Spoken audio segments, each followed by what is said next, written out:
Hi, നമ്മുടെ ഇന്നത്തെ പരിപാടി വടനപ്പെടുത്താം കേട്ടോ. നമ്മൾ ചെറുപ്പകാലത്തൊക്കെ ഒരുപാട് പിടിച്ചിട്ടുള്ള മീനായിരിക്കും ഇത്. ഒരു കുഞ്ഞു മീനാണ് കേട്ടോ. ഈ ചേറിൻ്റെയും വരാലിൻ്റെ ഒക്കെ കൊത്തിപ്പെട്ടൊരു മീനാണ്. അപ്പോൾ നമുക്ക് അതിനെ കിട്ടുമെന്ന് നോക്കാവേ. അപ്പോൾ നമ്മൾ ഈറ്റ വെട്ടി ചെറിയൊരു ചൂണ്ടക്കണ ഉണ്ടാക്കുവാണ്.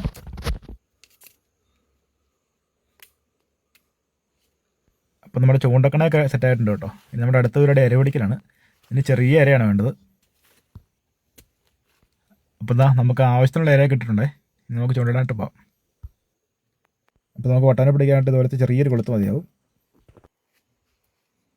ഇതാ നമ്മൾ ചൂണ്ടയിടുന്ന ഇവിടെ കേട്ടോ. ഇവിടെ വട്ടവനും പിന്നെ ചില്ലാങ്കൂരി കുത്തിയിട്ടുണ്ടേ.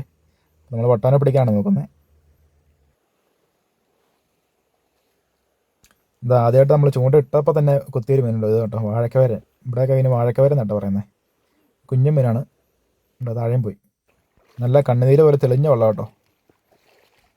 ഇത് നമുക്ക് പിന്നെയും കിട്ടിയിരിക്കുന്ന ഒരു വാഴക്കവരൻ തന്നെ കേട്ടോ. ഇത് ചൂണ്ട നിലത്ത് ചെല്ലാൻ പോലും സമ്മതിക്കുന്നില്ല. ഒരു കൂട്ടമായിട്ട് ഒന്ന് കുത്തുവാണേ. ഈ മീന് ടൈഗർ ഫിഷ് എന്നും പേരുണ്ടെന്ന് തോന്നുന്നു കേട്ടോ. ചില സ്ഥലങ്ങളിൽ ടൈഗർ ഫിഷ് എന്ന് പറയാറുണ്ട്. നമ്മൾ പിന്നെയും ചൂണ്ട ഇര പുറത്ത് ഇടുവാണ്. ഇതൊരു വട്ടം കുടുങ്ങിയിട്ടുണ്ടേ.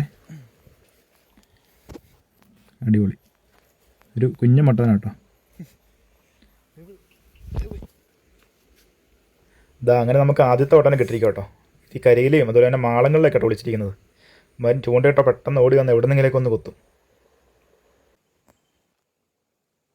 ഇതാ നമുക്ക് രണ്ടാമത്തെ മീനും കുത്തിയിട്ടുണ്ട് കേട്ടോ. ഇത് അത്യാവശ്യം സൈസുള്ള വട്ടാനാണ്. വട്ടാനെപ്പെടുത്ത ഒരു രസമുള്ള കാര്യം കേട്ടോ. നമുക്ക് ഒരുപാട് കിട്ടുവാണെങ്കിൽ ഫ്രൈ ചെയ്ത് കഴിക്കാൻ അടിപൊളിയാണ്. ഇതിലും കുറച്ചും കൂടെയൊക്കെ വലിപ്പമുള്ള വട്ടാനുണ്ട് കേട്ടോ. അങ്ങനെ നമ്മൾ പിന്നെയും വട്ടാനെ കിട്ടുമെന്ന് നോക്കിയായിരുന്നു കേട്ടോ. പക്ഷേ കിട്ടുന്ന മൊത്തം ഇതാ ഇതുപോലത്തെ വാഴക്കവരച്ചാണ്. വാഴക്കവരച്ച അല്ലെങ്കിൽ ടൈഗർ ഫിഷ് എന്നൊക്കെ പറയുന്ന മീനുകൾ കേട്ടോ. നല്ല ഭംഗിയാണ് കാണാനായിട്ട് ഇതിനെ. ഇതാ അങ്ങനെ നമുക്ക് കിട്ടുന്നത് ഒരു 2 വട്ടാനെ മാത്രം കേട്ടോ.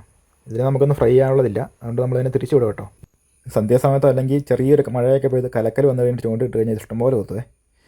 അപ്പം വീഡിയോ ഇഷ്ടപ്പെട്ടിട്ടുണ്ടെങ്കിൽ സപ്പോർട്ട് ചെയ്യാനും ഫോളോ ചെയ്യാനും മറക്കരുതേ.